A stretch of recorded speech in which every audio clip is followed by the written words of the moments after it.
الله نحمده ونستعينه ونستغفره ونؤمن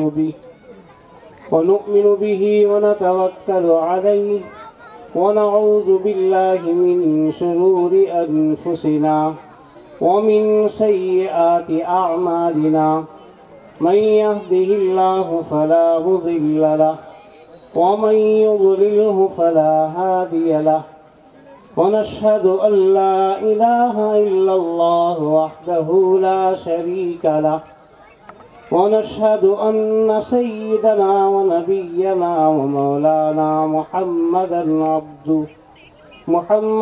عبده ورسوله أرسله الله إلى الناس كافة بشيرا ونذيرا وداعيا إليه بإذنه وسراجا منيرا أما بعد فأعوذ بالله من الشيطان الرجيم بسم الله الرحمن الرحيم ألف لام ميم ذلك الكتاب لا ريب فيه هدى للمتقين الذين يؤمنون بالغيب ويقيمون الصلاة ومما رزقناهم ينفقون.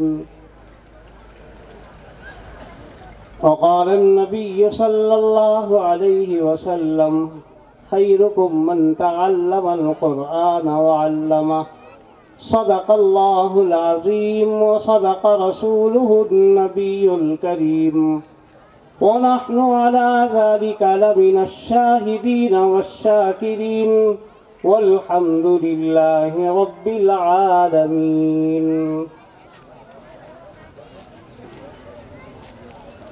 اسٹیج پر جلوہ افروز مقتدر و محترم حضرات اکابر علماء کرام، معزز حاضرین عظام، پردہ نشین خواتین اسلام،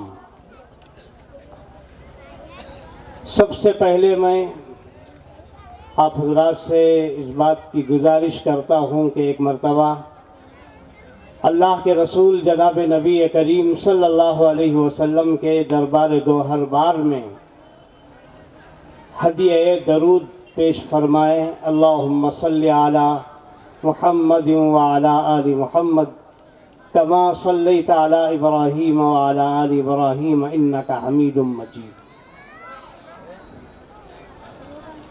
بہت دیر سے آپ حضرات بیٹھ کر جلسے کا پروگرام سماعت فرما رہے ہیں. اس جلسے کی انونسری کرنے والے صاحب نے بھی چیخ چیخ کر کہا کہ درمیان میں سبحان اللہ کہیں، الحمدللہ کہیں، لیکن ماشاءاللہ مجمع تو بالکل متحرک نہیں ہے، خاموشی کے ساتھ سکون کے ساتھ بیٹھا ہوا ہے. سبحان اللہ الحمدللہ یہ ہمت بڑھانے کے لیے کہا جاتا ہے. کم از کم انا للہ تو بھی پڑھ لیتے ہیں. کیا مولانا کہیں گے؟ ارے بھائی بولو نا، بات چیت کرو، اردو میں ہی بول رہا ہوں نا. سبحان اللہ الحمدللہ، اللہ کی تعریف. مجھے جو وقت دیا گیا ہے انشاءاللہ العزیز اتنا لمبا سفر کر کے آنے کے بعد ہندوستان کے مختلف شہروں میں اللہ کے فضل سے اللہ نے پہنچایا. ہم خطاب کرتے ہوئے آ رہے ہیں، جلسوں کا سیزن ہے. ماشاءاللہ کمال نگر کا یہ کمال ہے اور ہمارے اکابر کا یہ صدقہ ہے. میں ابھی بیٹھا ہی ہوا تھا کہ حضرت مولانا ضیاء الدین صاحب دامت برکاتہم تشریف لائے اسٹیج پر. حضرت سے تقریباً 10-15 سال پہلے جب میرا ادگیر کا سفر ہوا تھا، حضرت کے مدرسے میں شاید مشکات شریف کا آغاز تھا. اس موقع پر میں حاضر ہوا تھا. شاید حضرت مجھے پہچان بھی نہیں سکے، میں نے حضرت کو پہچان لیا. اللہ تعالیٰ اسے اکابر کے سائے کو امت پر تعدیر قائم فرمائے. ارے آمین بولو بھائی. اس کے لیے پیسے تو نہیں لگیں گے. میں پہلا مجمع دیکھ رہا ہوں یہاں پر جو کم از کم آمین بھی نہیں بولتا. اللہ کے فضل سے کلکتہ، اڑیسہ، بہار، جھارکھنڈ سب جگہ ہم لوگ جاتے ہیں پروگرام میں. جب مجمع آمین کہتا ہے تو روڈ بلاک ہو جاتا ہے. اور ان اکابر کی توجہ سے اس لیے کہ یہاں اسٹیج پر میرے کرم فرما حضرت مولانا جمیل احمد صاحب رشادی دامت برکاتہم، یہ میرے ہم زمانہ بھی ہیں، میرے کرم فرما بھی ہیں، اور حضرت مفتی بشیر صاحب حسامی دامت برکاتہم، دیگر حضرات علماء جو بیدر سے تشریف لائے ہیں، بہت ہی قابل قدر ہے۔ دو چار اہم باتیں جو اب تک ان حضرات علماء میں سے نہیں کہیں، ایسی باتوں کی طرف میں آپ کو توجہ دلانے کی کوشش کروں گا، بشرطے کہ آپ میرے سوالوں کا درمیان میں جواب دیتے رہیں۔ جواب دیں گے؟ اللہ قبول فرمائے۔ اس لیے کہ جب تک جلسہ ختم نہیں ہوگا آپ تو جانے کی فضا نہیں بنائیں گے۔ بعض لوگ تو پلٹ پلٹ کر پیچھے دیگوں کی طرف بھی دیکھ رہے تھے، اس کے بغیر تو جانے والے تو نہیں ہیں۔ حضرت مولانا زکریا صاحب رحمۃ اللہ علیہ فرمایا کرتے تھے کہ مسلمان پیدا ہوا تو بھی گوشت، مسلمان مریا تو بھی گوشت، اس کے بغیر قربانی نہیں ہے نا۔ تو میرے نوجوان دوستوں، آپ کو یہ احساس ہوگا، حضرات اکابر کی توجہ سے میں اپنی بات کا آغاز کر رہا ہوں۔ ایک لمبے زمانے کے بعد ہم لوگ یہاں پر اس طرح مل جل کر بیٹھے ہیں۔ کئی جگہوں پر بھی میں نے یہ بات کہی، اس لیے کہ 2 سال کا جو زمانہ ہم سے گزرا ہے، نماز پڑھنا چاہتے تھے لیکن مسجدوں میں نماز کے لیے پابندی تھی، تراویح پڑھنا چاہتے تھے لیکن نماز تراویح کے لیے پابندی تھی۔ اللہ کا کرم ہے کہ کسی کا بیان سننا چاہتے تھے لیکن سننے کے لیے نہیں ہوتا تھا، یوٹیوب کی مدد لیتے تھے، چینلز میں اسلامی بیانات سنتے تھے، اور تاخراتیں بھی اسی طریقے سے شہر بنگلور میں بنائی گئیں کہ مقررین کمرے میں بیٹھ کر خطاب کر رہے ہیں۔ ابھی حضرت مولانا مفتاحی صاحب دامت برکاتہم فرما رہے تھے کہ میں تو اکیلے کمرے میں بیٹھ کر بولتا ہوں، واقعتاً مولانا کمرے میں تو آپ بیٹھ کر کہتے ہیں، خلوت در انجمن جسے کہا جاتا ہے، لیکن پوری دنیا آپ سے مستفید ہوتی ہے۔ اللہ تعالیٰ قبول فرمائے۔ یہ بھی ایک قسم کی خدمت ہے، قلم کی خدمت ہے، زبان کی خدمت ہے۔ ایسے ہی یہ اس وقت میڈیا کے اندر رہ کر کام کرنا، یہ بھی وقت کی بہت بڑی خدمت ہے۔ تو بزرگان محترم، اللہ کا جتنا ہم شکریہ ادا کریں کم ہے کہ نہیں ہے۔ 2 سال کے بعد مسجدیں کھلیں، نماز پڑھنے کے لیے وقت دیا گیا۔ ہماری عام طور پر ایک عادت ہے، میں ہمیشہ کہتا ہوں بنگلور میں، جو کام کرنے کے لیے کہا جاتا ہے وہ ہرگز نہیں کریں گے، جو کام نہیں کرنے کے لیے کہا جاتا ہے وہ ضرور کریں گے، ہے کہ نہیں ہے؟ جب مسجدوں کو بلایا جاتا تھا، جماعت والے آ کر بلاتے تھے، علماء بلاتے تھے، خطابات میں، تفسیروں میں، بیانوں میں آنے کے لیے تیار نہیں، لیکن جب پابندی لگائی گئی، مولانا میں نے دیکھا کئی جگہ پر مسجدوں میں آ کر نوجوان آستین چڑھا کر کھڑے ہو گئے کہ صدر صاحب تمہارے باپ کی مسجد ہے، سیکریٹری صاحب تمہارے باپ بنی سے مسجد ہے، کیوں نماز نہیں پڑھ سکتے ہمیں؟ ارے بھائی پابندی ہے، 2-4 افراد کے علاوہ کوئی نہیں پڑھ سکتا، سننے کے لیے تیار نہیں۔ یہ ہماری عادت ہے، جو کرنے کے لیے کہا جائے وہ نہیں کرتے۔ اس کی ایک میں مثال دیتا ہوں۔ عام طور پر اللہ کے حبیب صلی اللہ علیہ وسلم نے ارشاد فرمایا، بچہ جب پیدا ہو تو اچھا نام رکھو، اس کے بعد اس کا عقیقہ کرو۔ کرتے ہیں کہ نہیں کرتے لوگ؟ عقیقہ کرتے ہیں؟ کون کون کرتے ذرا ہاتھ اٹھاؤ۔ ماشاءاللہ۔ نہیں، جن کے بچے نہیں ہوئے ہیں انہوں ہاتھ نہ کو اٹھاؤ، جن کے بچے ہیں، عقیقہ جنہوں نے کیا ہے وہ ہاتھ اٹھاؤ۔ اللہ کے پیغمبر کا یہ فرمان ہے، کل غلام رہینۃ بعقیقتی۔ ترمذی کی روایت ہے، اللہ کے پیغمبر نے فرمایا، عقیقہ بچہ جو ہے مرہون ہوتا ہے عقیقے کے ساتھ، جب اس کا عقیقہ کر دیا جاتا ہے تو اس کے وبائیں اس کے سر پر جو ہوتی ہے وہ سب ختم ہو جاتا ہے۔ ایک طرف سے ایک صدقہ ہے اس بچے کے لیے، لیکن اسے جو جانتے ہیں وہ لوگ کرتے ہیں۔ ماشاءاللہ اب تو دینداری ہے، مدارس کی برکت ہے۔ میں کچھ اور عرض کرنا چاہتا تھا، بات کہیں اور جا رہی ہے، بہرحال عرض کروں گا کہ مدارس کی برکت ہے، لیکن اسے جو مسلمان سمجھتے ہیں وہ کرتے ہیں۔ سنت طریقہ ہے، کرنا چاہیے، مستحب ہے، لیکن اسے چھوڑ کر بعض لوگ عقیقہ کرتے کہ نہیں کرتے، لیکن بہت سارا امت مسلمہ کا ایک طبقہ برتھ ڈے تو ضرور کرتا ہے کہ نہیں کرتا؟ اہتمام سے جا کر کیک کا آرڈر دیتے ہیں، پھر لا کر برابر وہ عیسائیوں کے طریقے پر کاٹتے ہیں اور مناتے ہیں۔ تو بزرگان محترم، یہ مدارس جس مدرسے کے اختتامی سالانہ جلسے میں ہم لوگ بیٹھے ہیں، ہماری مائیں بہنیں یہ بھی کثیر تعداد میں ہیں، اعلان کیا گیا۔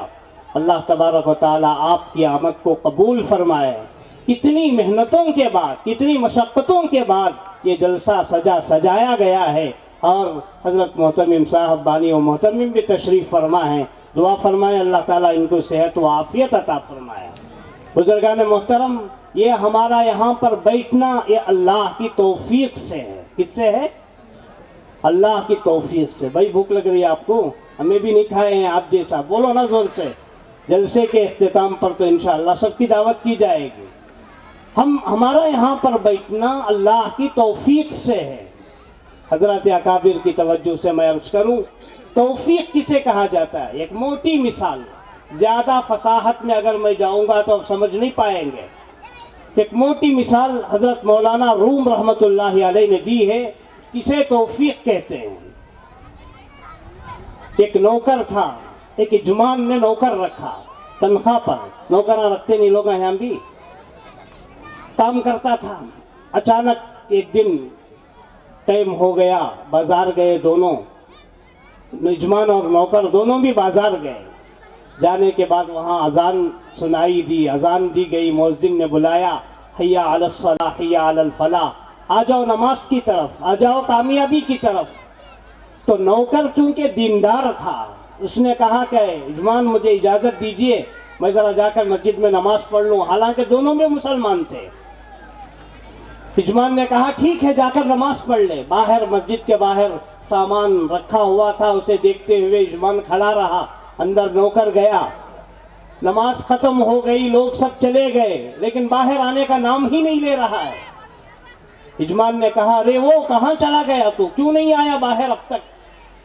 ایک مرتبہ آواز لگایا اجمان، دو مرتبہ لگایا، کوئی آواز نہیں۔ تیسری مرتبہ اجمان نے غصے سے کہا ارے وہ کیا کر رہا ہے، لوگ تو نماز پڑھ کر چلے گئے۔ اندر سے نوکر نے کہا اجمان مجھے باہر آنے نہیں دے رہا ہے۔ اسے اور غصہ آیا، مسجد میں جھانک کر دیکھا کوئی اور نہیں ہے، کہنے لگا ارے تجھے کون باہر نہیں آنے دے رہا ہے؟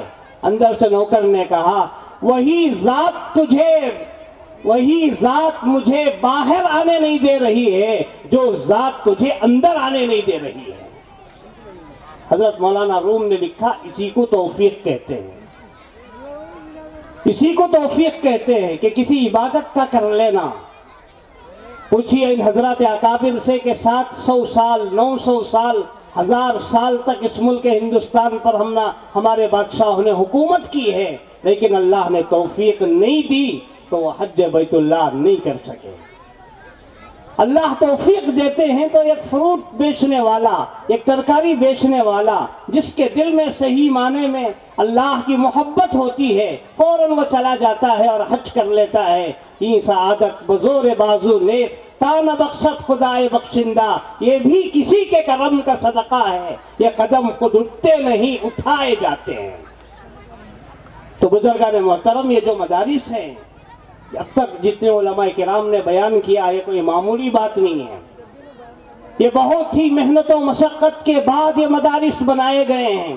پوچھیے علامہ اقبال رحمت اللہ علیہ سے، شاعر مشرق سے، انہوں نے اسپین سے آنے کے بعد کہا تھا کہ اے لوگوں، اس بوریے پر بیٹھ کر پڑھنے والے ان بچوں کی قدر کرو، ان ٹوٹی پوٹی عمارتوں میں بیٹھ کر پڑھنے والے یہ سیدھا سادہ کھانے والے، ان کی عزت کرو، ان کا احترام کرو، ورنہ وہ دن دور نہیں ہے کہ ہمارا ملک ہندوستان بھی اسپین بن جائے۔ بزرگان محترم، یہ مدرسے کیا ہیں؟ تفصیل سے عرض کیا حضرات علماء نے، بس ایک اشارہ کرتے ہوئے میں آگے بڑھوں گا۔ یہاں تہذیب سکھائی جاتی ہے، جیسا کہ کسی مولانا نے کہا تھا کہ یہ پاور ہاؤس ہے۔ کوئی بھی مدرسہ کسی بھی دنیا کی گلی کوچے میں ہو، اس کا تعلق براہ راست اللہ کے پیغمبر صلی اللہ علیہ وسلم کے شہر میں مسجد نبوی میں جو صفہ قائم ہے، جسے اصحاب صفہ کہا جاتا ہے، اس سے اس کا تعلق ہے۔ سب سے پہلے استاد اللہ کے پیغمبر تھے، شاگرد حضرات صحابہ تھے۔ استاد پڑھاتے تھے، شاگرد پڑھتے تھے، استاد سکھاتے تھے، شاگرد سیکھتے تھے۔ بزرگان محترم، یہاں تہذیب سکھائی جاتی ہے، ماں باپ کا احترام سکھایا جاتا ہے۔ اسی لیے آپ نے دیکھا ہوگا کہ کسی اسکول اور کالج میں پڑھنے والے نوجوان اپنے ٹیچر کو چھیڑیں، اس کا مذاق اڑائیں، سب ایسا نہیں کرتے، بدبخت باز ہوتے ہیں۔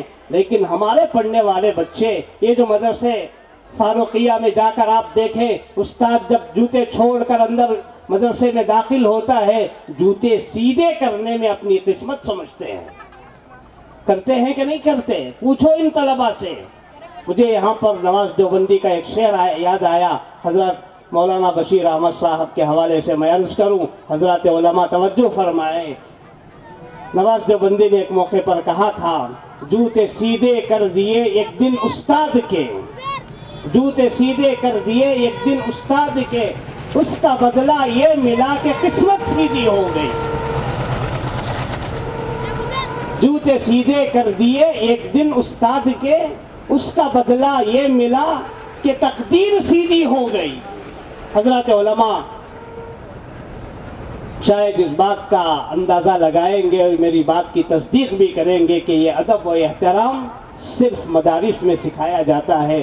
بزرگان محترم، یہ مدارس ایسے ہی نہیں بنے، اور یہ مدارس بہت ساری قربانیوں کے بعد بنے ہیں۔ اس علم کو حاصل کرنے کے لیے ہمارے علماء نے بہت ساری محنتیں، بہت سارے مشقتیں برداشت کی ہے، تب جا کر یہ علم ہم تک پہنچا ہے۔ بزرگان محترم، اسے ہم عظمت کی نظر سے دیکھیں اور عزت کی نظر سے دیکھیں، اور آج جن نازک حالات سے یہ ہندوستان گزر رہا ہے، ہم اور آپ گزر رہے ہیں، اس لیے کہ ہماری جو مسجد جس میں میں خطبہ دیتا ہوں جمعہ کا، تقریباً 3-4 ہزار آدمی نماز پڑھتے ہیں۔ ہمارے پاس کیسے کیسے کیس آتے ہیں۔ چند دن پہلے، چند سالوں پہلے سے ہم ہندوستان کے مسلمان بہت ہی نازک دور سے گزر رہے ہیں، لیکن پریشان ہونے کی ضرورت نہیں۔ فَلَا تَهِنُوا وَلَا تَحْزَنُوا أَنْتُمُ الْأَعْلَوْنَ إِن كُنتُم مُؤْمِنِينَ۔ قرآن نے کہا ہے تمہیں پست ہمت ہونے کی ضرورت نہیں۔ اسلام غالب ہونے کے لیے آیا ہے، وہ غالب ہو کر رہے گا، لیکن ہم اپنے آپ کو مومن تو ثابت کریں، ہم مومن بن کر دنیا میں رہیں، تو اللہ تعالیٰ فرماتے ہیں کہ تم کبھی مغلوب نہیں ہوں گے، شرط یہ ہے کہ ایمان تمہارے اندر ہو۔ اب رمضان المبارک بھی آ رہا ہے، تو ان مدارس کی اہمیت کو تم سمجھو۔ قرآن کریم کی فضیلت پر، رمضان کی اہمیت پر حضرت مفتیان اعظام نے اچھا خطاب فرمایا۔ تو بزرگان محترم، مدارس کی اہمیت کو ہم سمجھیں کہ کس طریقے سے یہ مدارس دنیا میں قائم ہیں، ان سے کیا کیا فائدہ پہنچتا ہے۔ حضرت مفکر اسلام مولانا ابو الحسن علی ندوی رحمت اللہ علیہ نے ایک موقع پر ارشاد فرمایا کہ ہم اس وقت تک کامیاب نہیں ہو سکتے جب تک کہ ہم اپنے بچوں کو، اپنے بچوں کی دینی تعلیم کو اتنا زیادہ ضروری سمجھیں، اتنا زیادہ ضروری سمجھیں جتنا بچہ بخار ہونے پر اسے دوائی پلانا ہم ضروری سمجھتے ہیں۔ اس کے لیے غذا جیسی ضروری ہے، ایسا دینی تعلیم ضروری ہے۔ واقعات میں آتا ہے، تاریخ کے صفحات ہمیں بتاتے ہیں۔ ایک واقعہ میں عرض کروں، حضرت علامہ تاج الدین سبکی رحمت اللہ علیہ نے طبقات شافعیہ میں لکھا ہے، توجہ سے سنیں گے۔ ایک واقعہ کہہ کے اپنی بات کو میں ختم کروں گا، اس لیے کہ اس کے بعد بھی اور خطاب ہونا ہے۔ 4 آدمی تھے، 4 طالب علم تھے، اتفاق سے چاروں کا نام بھی محمد تھا۔ علامہ سبکی نے لکھا ہے کہ چاروں کا نام بھی محمد تھا، محمد ابن جریر طبری، محمد بن اسحاق، محمد ابن نصر، محمد ابن ہارون، چاروں کا نام محمد تھا۔ طالب علمی کا زمانہ تھا ان کا۔ جس بستی میں یہ رہتے تھے، صبح سے شام تک علم حاصل کرتے تھے۔ اس کے بعد اتفاق ایسا ہوا کہ ایک دن کھانے کو کچھ نہیں ملا، ادھر ادھر سے پڑھا، محنت کی توجہ سے، لیکن کھانے کا کوئی انتظام نہیں ہو سکا۔ فرماتے ہیں چاروں نے مل کر قلع ڈالا اور یہ کہا کہ جس کا نام قرے میں نکلے گا وہ جا کر کھانا ہم کو کہیں سے انتظام کرے گا۔ تو سب ساتھیوں نے کہا ٹھیک ہے۔ جب قرعہ ڈالا گیا سب کا نام لکھ کر، تو ایک کا نام آیا محمد ابن اسحاق، ان کا نام قرعہ نکلا کہ تم جاؤ، جا کر سب ساتھیوں کے لیے کھانے کا انتظام کرو۔ تو اس کے بعد وہ تو چلے گئے، جا کر انہوں نے کہا کہ بھائیوں مجھے تھوڑی سی مہلت دو، تھوڑی سی مہلت دو، میں انتظام کرتا ہوں۔ دو اچھی طریقے سے وضو کیا، جا کر نماز کی نیت باندھی اور جا کر کھڑے ہو گئے نماز میں۔ وقت گزرتا گیا، سب بھوکے تھے۔ تھوڑی دیر کے بعد دروازے پر دستک سنائی دی۔ باہر سے، اس زمانے میں احمد ابن طولون ایک بادشاہ تھا، اس کی حکومت تھی، تاریخ میں لکھا ہے کہ اس کے محل سے اس کے کارندے آئے اور انہوں نے کہا کہ اس میں سے محمد ابن جریر کون ہے؟ کہا کہ میں ہوں۔ 50 دینار کی تھیلی ان کو دے دیا۔ ایسے ہی ایک ایک کا نام لیتے گئے۔ محمد ابن اسحاق کون ہے؟ کہنے لگے کہ وہ تو نماز میں ہے۔ نماز ختم کی تو ان کو 50 دینار دیے گئے۔ محمد ابن نصر کو دیے گئے، محمد ابن ہارون کو دیے گئے، اور ایک تش بریانی سے بھرا ہوا ایک طبق وہ بھی لا کر دیا گیا کہ آپ لوگ اسے کھا لیں۔ اور اس کے بعد بادشاہ کے کارندے نے کہا اللہ تبارک و تعالیٰ کا میں واسطہ دے کر کہتا ہوں کہ یہ تم اپنے خرچ میں رکھ لو، جب یہ ختم ہو جائے بادشاہ احمد ابن طولون کا حکم ہے کہ تم اطلاع بھیجو، تمہاری ضرورت پوری کی جائے گی۔ لوگوں نے کہا کہ تم کون ہو، کیوں لا کر دے رہے ہو، ہم کیسے اسے کھائیں؟ تو انہوں نے کہا کہ نہیں، بات یہ ہے کہ تم لوگ یہاں پر بیٹھے تھے کہ اللہ تبارک و تعالیٰ نے بادشاہ کے خواب میں بادشاہ کو یہ بات کہلوائی۔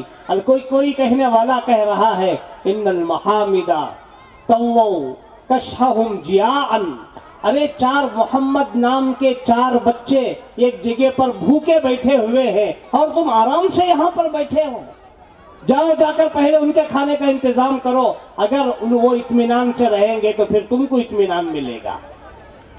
بزرگان محترم، ان واقعات کو لکھنے کے بعد حضرات مورخین لکھتے ہیں کہ امت محمدیہ پر ضروری ہے کہ ہم بھی ان مدارس میں پڑھنے والے مہمان رسول ان کا ہم خیال رکھیں۔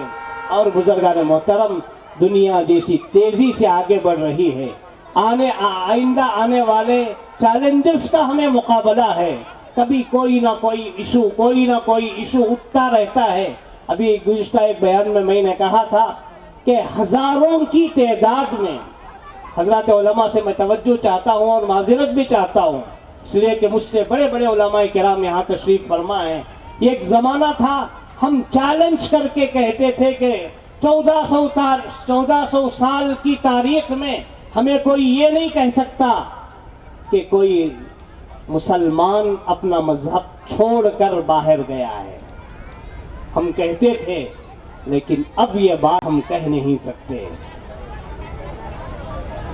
یہ بات اب ہم کہہ نہیں سکتے۔ بڑے دکھ اور درد کے ساتھ میں یہ کہہ رہا ہوں، میری مائیں اور بہنیں میری اس بات کو اچھی طرح سن لیں، یہ تمہارے ہاتھوں میں رہنے والا یہ موبائل، یہ زہر کا آلہ جس نے ہماری زندگیوں کو تباہ کر دیا ہے، اور ہماری مسلمان بچیاں جن کا نام امہات المومنین کے نام کے ساتھ کسی کا نام عائشہ ہے تو کسی کا نام خدیجہ، کسی کا نام فاطمہ ہے تو کسی کا نام زہرہ، اس طریقے کے نام رکھنے والی یہ بچیاں جو 20 سال 25 سال مسلمانوں کے گھر میں اور ہمارے ہاتھوں میں پرورش پانے والی، لیکن جب دینداری ان کے اندر نہیں ہوتی اور ان کے اندر جب شیطان ورغلاتا ہے تو اپنے ماں باپ کے گھر کو بھی چھوڑ دیتی ہے اور پیارے مذہب اسلام کو چھوڑ کر غیر کے ہاتھ میں اپنا ہاتھ دے کر نکل جاتی ہے۔ کون اس کا ذمہ دار ہے؟ یہ معاشرے کے اندر سلگتے ہوئے مسائل ہیں، ہر ایک ماں باپ اس کے ذمہ دار ہے۔ کیا ہماری تربیت اتنی ناقص تھی؟ 20 سال 25 سال جو ہم نے تربیت کی کہ اچانک آن کی آن میں اسلام کو خیر آباد کہہ کے اس کے بعد کفر کو اختیار کر لیا جاتا ہے اور ہمیشہ جہنم کو دعوت دی جاتی ہے۔ میری مائیں اور بہنیں اپنے بچوں کی تربیت کریں، ورنہ وہ دن دور نہیں ہے کہ ہمارے گودوں میں پلنے والی بچیاں جا کر کفر اختیار کر لیں، اور اس کے ذمہ دار کون ہیں؟ ماں باپ ہے، بھائی بہن ہے، گھر کے تمام افراد ہیں۔ وَمَن يَبْتَغِ غَيْرَ الْإِسْلَامِ دِينًا فَلَن يُقْبَلَ مِنْهُ، اسلام کے علاوہ اور کوئی دین قبول نہیں کیا جائے گا۔ حالات دنیا میں ایسے نازک سے نازک تر آتے چلے جا رہے ہیں، وجہ کیا ہے؟ دین کی کمی ہے۔ دین کو ہم نے سمجھایا نہیں، سیرت رسول کو ان تک ہم نے بتایا نہیں، اس بنا پر یہ تمام چیزیں پیدا ہو رہی ہیں۔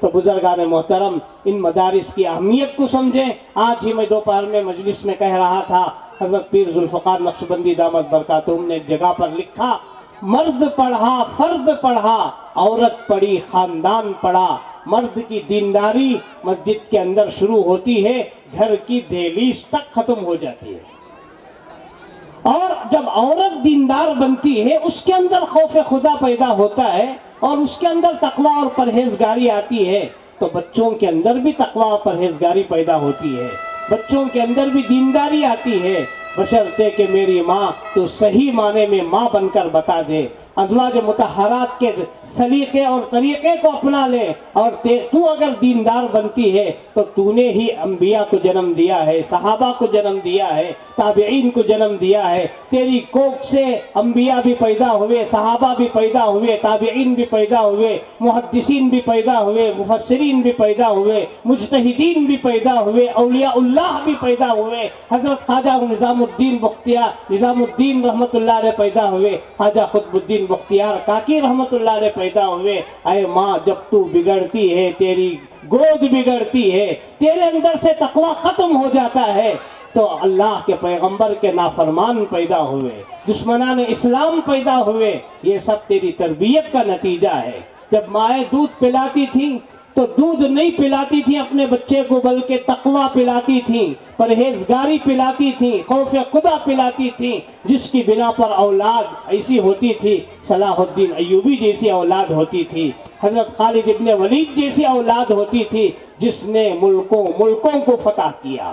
تو بزرگان محترم، مائیں بہنیں، آپ اپنے آپ کو سنبھالنے کی، سدھارنے کی کوشش کریں، اپنی اولاد کو کفر کے دہانے سے بچانے کی کوشش کریں، ورنہ روز قیامت میں ہم کیا جواب دے سکیں گے؟ کلکم رائن و کلکم مسئول عن رعیتی، پیغمبر نے فرمایا تم میں سے ہر ایک ذمہ دار ہے اپنے ماتحت رہنے والوں کا۔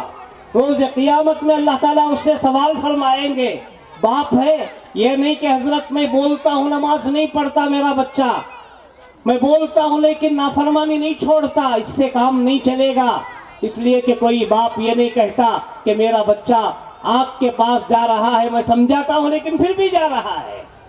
کوئی ماں دامن بچا نہیں سکتی، اس لیے سب سے پہلا مدرسہ ماں کی گود ہوتا ہے۔ ماؤں کو رابعہ بصریہ جیسے، عائشہ فاطمہ رضی اللہ عنہن جیسے صفات کو اپنانا ہوگا۔